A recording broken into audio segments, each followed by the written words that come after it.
বাংলাদেশের ছোট পর্দার নায়ক জাহের আলভী। ওনাকে কম বেশি সবাই চেনেন। ওনার ব্যক্তিগত জীবন আর পেশাগত জীবনের সাথে কেন যেন আমি মিল পাচ্ছি। ওনার বেশ কয়েকটি নাটক আমি দেখছি। নাটকের মধ্যে বেশিরভাগ ক্যারেক্টার ওনার পরকীয়া রিলেটেড ছিল, যেটা বাস্তবে উনি বাস্তবায়িত করছেন। আর বোন ইকরা, তুমি যাকে দুনিয়াতে মুক্তি দিয়ে গেলে, তুমি কি পরকালে মুক্তি পেলে? তাই তুমি কাজটা ঠিক করনি।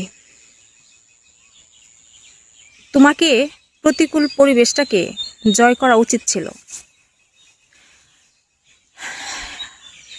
আমি খুবই জিনিসটা আমি স্বাভাবিকভাবে নিতে পারছি না যে একটা মানুষ একটা মানুষকে বর্তমান যুগেও কতটা ভালোবাসতে পারে, যে নিজের জীবন দিয়ে প্রমাণ করে গেল।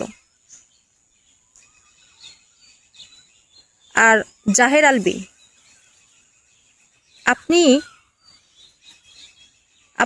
আপনাকে যার সাথে জড়াই কথা বলা হচ্ছে, আপনার বউ তার থেকে কি খুব অসুন্দর ছিল বা কোনো কিছুর দিক থেকে কমতি ছিল?